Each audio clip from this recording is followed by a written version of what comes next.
Hello, viewers and learners of NIOS. I, Piyush Prasad, Academic Officer, NIOS. Together with me, today we are having Mrs. Uma Sanjay Singh, who is an Associate Professor in Delhi University, are going to discuss on the topic ratio analysis. Learners, as you know that in our previous module, in our previous program, we have already told you about the liquidity ratio as well as the activity ratio and the types of ratio that are going to be covered under them. Today in this program, basically we are going to discuss on the topic of solvency ratio and the leverage ratio. Learners, you know the ratio is going to basically express a relationship between one financial figure in comparison to the another financial figure, so that we can be able in a position to draw some conclusions that is a meaningful conclusion and can act upon it.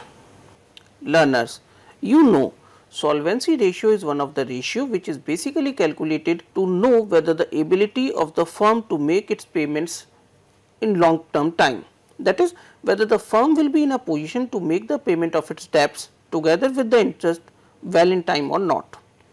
Now this ratio is going to cover two type of things. One is known as a debt equity ratio and the other is known as a proprietary ratio. Learners, debt equity ratio is a ratio which establishes the relationship of the outsiders funds with the shareholders funds. That means outsiders funds include all those type of things which are taken by the business from outside the business. That may be in form of the debts, in form of debentures, in form of loans taken from the banks and financial institutions. And when we talk of equity, it means the amount of the capital that has been invested by the owner in a business. It includes his capital, his profits, his reserves and so on. So normally debt equity ratio establishes the relationship between the debts and the owner's funds. Now when we talk about its formula, it basically debts upon equity, means the total debts, that is an outsider's liability, is taken in the numerator and the value of the equity is going to be taken in the denominator. Normally the standard ratio is considered as 2:1. That means that even if the debts are going to be double the value of the equities, it is considered that business will be able to make the payment of its liabilities well in time and there won't be any problem in that. But in case if the equities are less, then it is considered as a red signal for a business that there is some doubt, there may be some problems in making the payment of the debts. In case if the debts are less and the equities are more, we consider it is much more better and a safer financial position. Absolutely. Madam, now I would request you to please explain it in much more detail, the value of the debts and equities. So you've already explained what debt and equity are. So debt means the long term sources of funds, which might include your debentures and the long term loans which the firm has taken from either the banks or the financial institutions. Equity means the shareholders funds, which includes equity share capital, preference share capital and reserves and surplus. So debt equity ratio would be debt upon the total, the sum total of the equity. Now to take an illustration of how this ratio would work, let us assume that the total equity share capital are for rupees 1 lakh, general reserves account for 45,000, accumulated profits are 30,000, debentures are 75,000, creditors are 40,000 and outstanding expenses are 10,000. Now debt to equity would be the total debt upon the total equity. So in our example, we have to include only the long term loans. In this case, debentures are only the long term loans. So the creditors and outstanding expenses are the current liabilities. So we will not include that to be a part of our debt. So debentures account for only 75,000. So debt means 75,000, that turns out to be our numerator, and equity will include the sum total of equity share capital, general reserves and accumulated profits, and in all they constitute 1,75,000. So our ratio turns out to be 3:7. 7. So it means we are on a much more safer side because the standard ratio says 2:1. Yeah. That even if the debts are going to be double the value of the equities, the firm will be in a position to make the payment of debts well in time. Absolutely. Here in case the equities are much more on a double side. Yeah. So we are on a much more safer hand. We consider business as to be a good business and the business will be able to make the payments of its debts well in time. It's a kind of presumption that has been taken into consideration. If this is the situation, then this should happen. Now suppose learner taken another case. We would like to explain you with the help of an example. Suppose a firm is having the debt equity ratio of 2:1, which is standard, and certain transactions took place in the business. Then what are going to be the effect of those transactions on the debt equity ratio? As I have already mentioned, suppose the debt equity of a business is 2:1. Now we have to take or presume some value which comes under this category. Say for example, the total value of the debts is 10 lakh rupees and the value of the equity is 5 lakh rupees. In the debts we basically include debenture and loans, and in equities, as we have already discussed, it includes equity shareholders funds, preference shareholder funds, their reserves, any accumulated profits and so on. Suppose if a company is going to issue the debentures, then in that case what is going to be the effect of issue of debentures on the debt equity ratio? Madam, please explain our learners. In this case, when you are issuing debentures, so that means your total debentures increases. So we had assumed 10 lakh to be the earlier debentures. Now let us assume that 2 lakh more debentures are issued. So in that case, from 10 lakh, the total debentures for the firm becomes 12 lakhs. Your equity remains as it is, it was 5 lakhs. So as a result, the impact on the debt equity ratio would be that debt to equity would increase. So it will increase from 2:1, which of course it increases from the ideal state. So it may not, in the long run, it may turn out to be a risky proposition for the, not considered good for the business. It might turn out to be a risky proposition for the debenture holders. Okay. So learners, as we know that the debts are going to remain same, only there will be an increase in the value of the equity by 2 lakh rupees. The debts will remain same 10 lakh rupees, while equity will increases to 7 lakh rupees. In this case, there will be an overall increase in the ratio from 2:1. And this is considered as a good sign for a business. We presume that now the business is much more safe and the debts are much more safe. There is a possibility of getting their repayment well in time, and it is considered good. Absolutely. Now taken another example.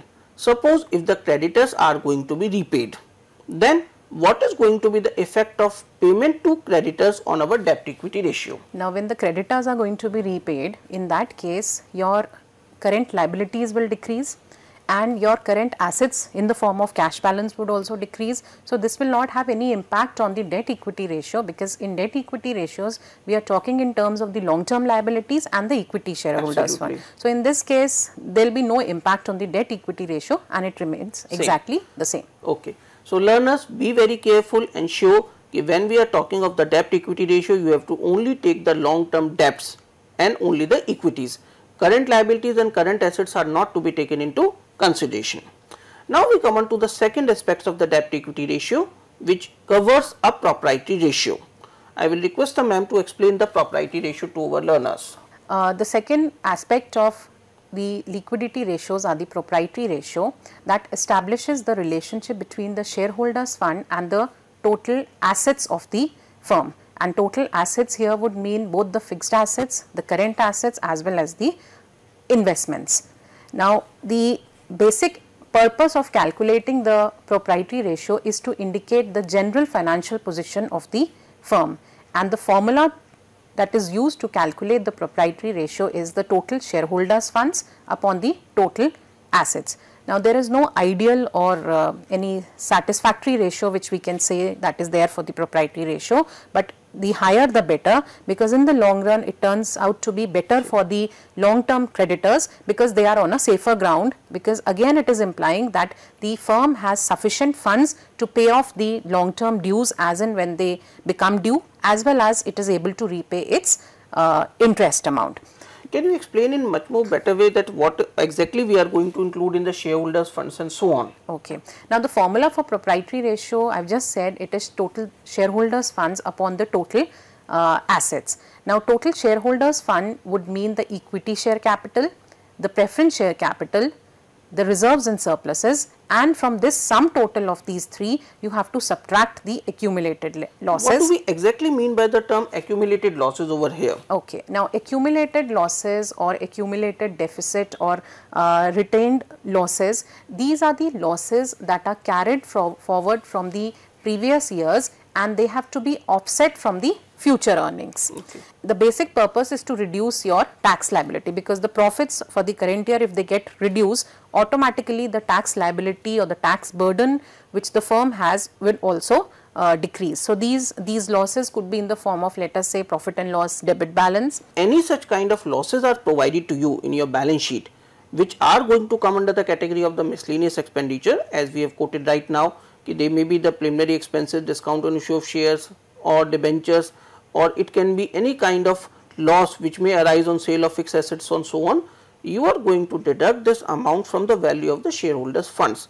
You add up the things on the liability side which comes under the category of the equity. It includes the equity shareholders' funds, preference shareholders' funds, all kind of profits and reserve, and from there you are going to deduct the accumulated losses. So this will account for the total shareholders fund, and total assets would mean both the fixed assets plus the current assets, and if at all the firm has also have some investments, so that also becomes a part of the total assets. So your proprietary ratio would be the total shareholders fund divided by the total assets. Now I have got a doubt over here. Okay. Suppose on a asset side we are having the fixed assets, we are having the investment, we are having the current assets, and we are having some items under the miscellaneous expenditure.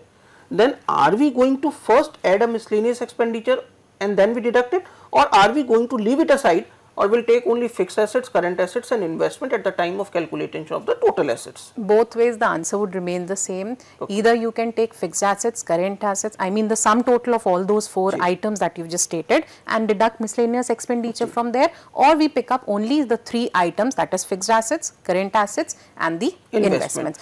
Either way the answer for the total assets remains the same. Whenever we are going to calculate the total assets, only these things are to be taken care of. Can you explain this thing with the help of an example?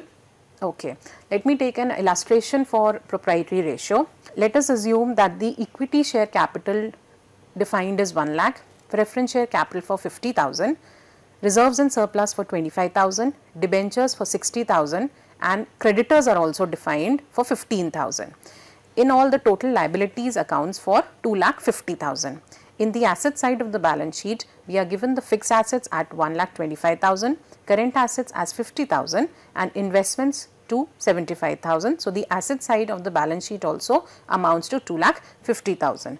Now, in order to compute the proprietary ratio, the first thing is we compute the numerator, which is shareholders fund. So in our example, it will include the equity share capital, the preference share capital and the reserves and surpluses, which accounts for 1,75,000, and the total assets defined would be the fixed assets, the current assets and investments, and they amount to 2,50,000. So our ratio becomes 1,75,000 divided by 2,50,000. So it is 0.7 as a pure number, or we can express it as a percentage, and it turns out to be 70%. So in case if we want to convert the pure number into percentage, are we going to multiply it by 100, because you have to express it as a percentage. So now what is your view as a ratio is 70%? Yeah. Is it good sign for a business, or it is a alarming one? It's a very good sign for the business, because the total shareholders fund to total assets are amounting to 70%. Okay. So in case if the higher the ratio, the better it is going to be considered. Yeah, but there is no ideal, or we can say a standard ratio to make a comparison. It depends upon industry to industry, it depends upon firm to firm. So in our case, of course, it's on a higher side, so we can very well assume that it's on a safer side for the business. Now after this, the another type of ratio which comes to us as to be the leverage or a capital structure ratio. This is one of the ratio which expresses the structure of the capital in a business. I will request the madam to explain it in much more better detail. Now the leverage or the capital structure ratios, this is another category of ratios which again measures the financial position of the firm through the capital structure. And one important ratio that is computed under this category is the capital gearing ratio. Now first of all, let me explain what is capital structure.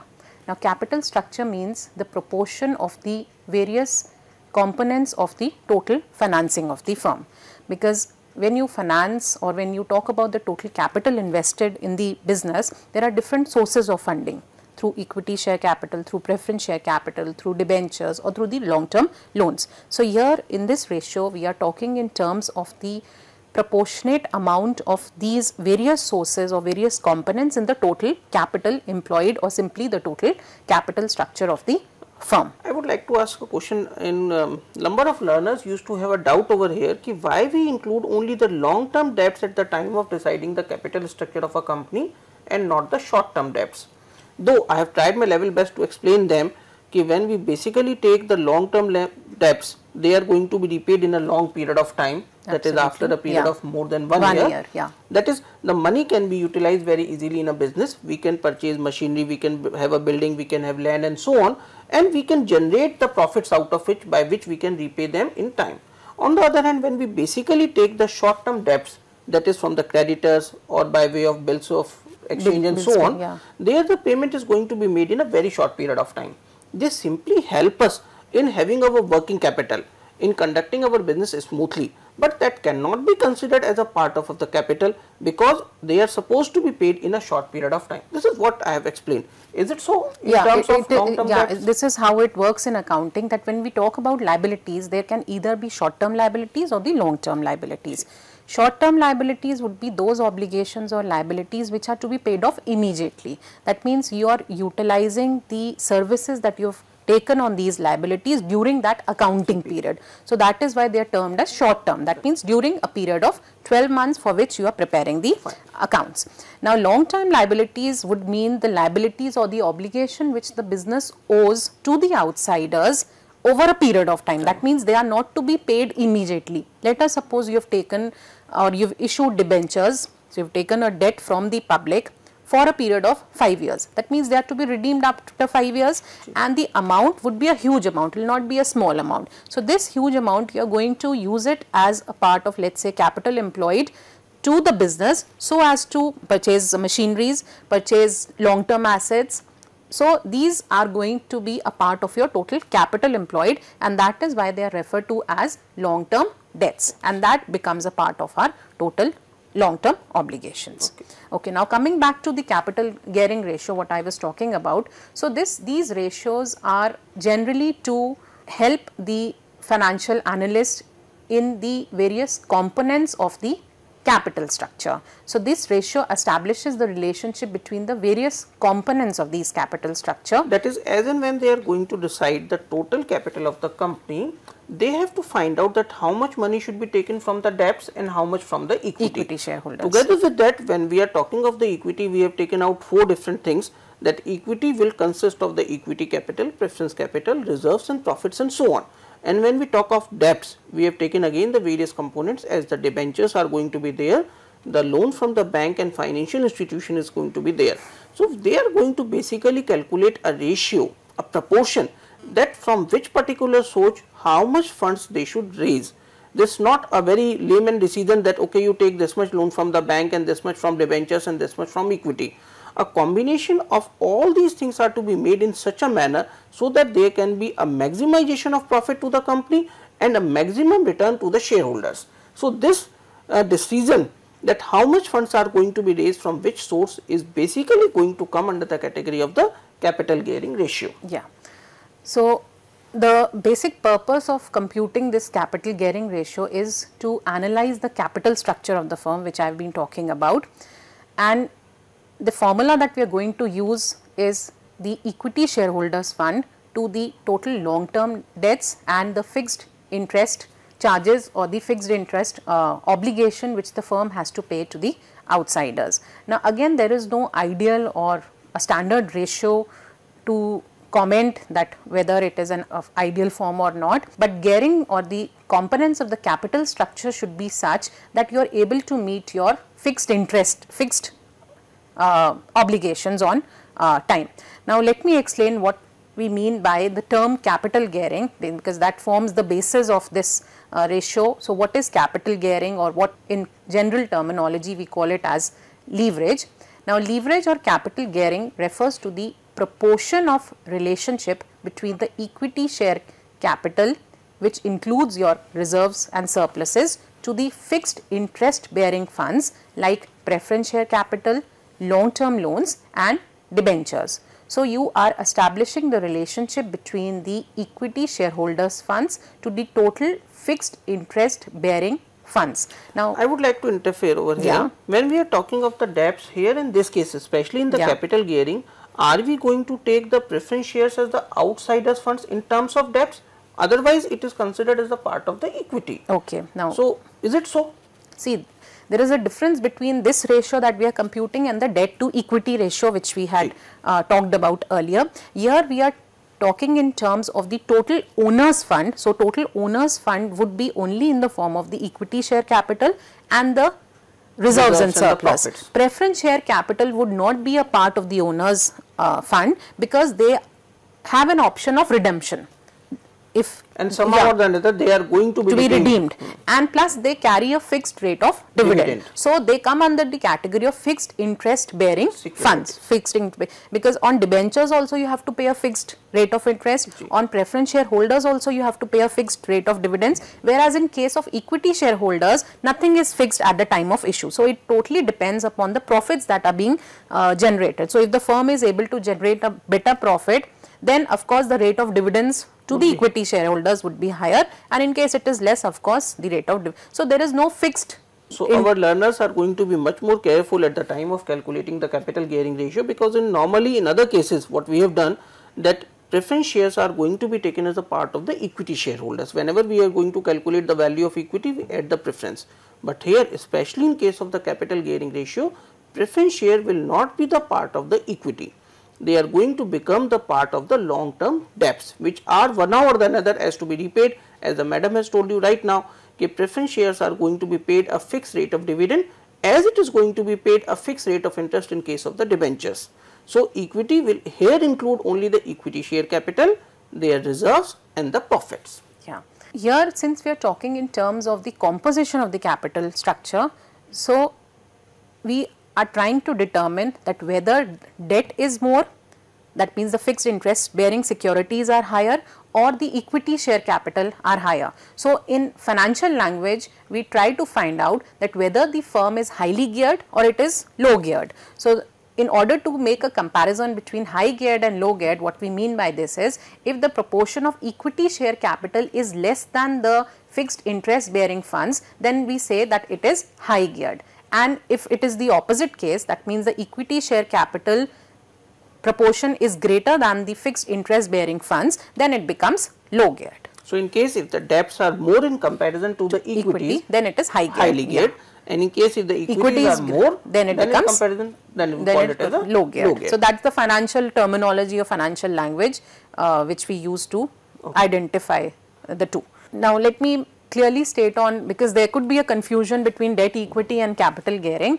Now, capital gearing, please understand that we are only talking in terms of the components of the capital structure, that what is the percentage of, let us say, debt, what is the percentage of equity, what is the percentage of preference, and we cluster fixed interest bearing funds together. So, preference, debentures, long term loans becomes one cluster, and equity is what the proprietors or the owners have. So, we cluster them into another category. So, you define a relationship between these two clusters. That is the main objective of computing the capital gearing ratio. Now, let me take an example to explain what we mean by highly geared and what is low geared in capital gearing. Let us assume we have been given information relating to the year 2010 and 2011 in respect of equity share capital, reserves and other items. Now, equity share capital for let me say for 2010 is 5 lakhs, for 2011 it is 4 lakhs. Reserves and surpluses are 3 lakhs and 2 lakh respectively for 2010 and 11. Long term loans are 2,50,000 and 3 lakh respectively, and the total debentures for the firm for 2010 are 2,50,000 and 4 lakh for 2011. Here I would like to interfere. As you have mentioned 6% before the debentures, what do we exactly mean by the term 6%? Yeah. Now, when the debentures are issued to the general public, your rate of interest is predefined. In case of equity shareholders, you will see that there is no percentage in terms of dividends. Yes, in terms of dividends, because that is totally dependent upon the firm's profits and the firm's decision that whether it wants to retain its earning or whether it wants to distribute it as dividends. But in terms of debentures, it is absolutely clear at the time of issuance that you have to pay your interest obligation. So even if the company is not generating profits during the current year, it still has to make payments for its interest obligation by either selling off its fixed assets or sometimes using the reserves and surpluses. One or the another, they have to make the payment of interest. Yes, they cannot defer it to the next year. Whereas in case of dividends, there is no obligation. If they want, they can declare a dividend. If they don't want, they may not declare the dividend. So that is why the rate of interest is always predefined in case of debentures. Is it going to make any effect on our question? If any percentage is given, as you have mentioned, this is going to be the rate of interest before the debenture, as in when our learners are going to calculate a debt equity ratio, is this percentage is going to have any effect on our question? No, as far as the computation of capital gearing ratios goes, the rate of interest is immaterial. So here it is not of much importance. But if the same information we were using to compute the profitability ratios, then of course the rate of interest becomes important, because we have to take the interest component also into it. Now coming back to the same illustration which I was explaining, so the capital gearing ratio for 2010 would be your equity shareholders fund, so which is 5 lakh for equity plus the reserves and surpluses, divided by the fixed interest bearing funds, which in our case includes the long term liabilities and debentures, and together they account for 5 lakhs. So 8 lakh divided by 5 lakh gives us 8:5. Now for 2011 also we compute it in a similar manner, where 4 lakh plus 2 lakh accounts for the equity shareholders fund upon the fixed interest bearing funds, which accounts for long term loans and debentures for 7 lakh, and the ratio turns out to be 6:7. Now in comparison to 2010, the ratio was 8:5, now it is 6:7. So in 2010, the firm is referred to as low geared, because the ratio of equity was greater than the fixed debts you can say, and in the year 2011, the case becomes for high, just the opposite, it turns out to be high geared, 6:7, where debt exceeds your shareholders fund. So learners, with our today's discussion, I hope that two different type of major ratios are going to be quite clear to you. One is, we have talked about the solvency ratio, which is calculated to know the long term ability of the firm to make the payments of its debts, and it includes two different type of ratio, which we have taken as the debt equity ratio and the propriety ratio. Together with that, we have discussed on the leverage ratio or a capital structure ratio, which is calculated to know that what are the means of finance for a company, that how much funds are going to be raised from which source, and you know that we have classified them into the low geared or the highly geared. I hope, keeping in view these things in your mind, and the illustration which we have taken in our discussion are going to help you in solving out the further questions that are given in your self learning material. Keeping you all these things, I hope the formulas, the significance and the meaning, you are going to take care at the time of solving your questions. All the best. Thank you for being here with us, madam. Thank you. I thanks a lot on behalf of NIOS that you have spent your valuable time and provide such useful information to our learners. Thank you very much.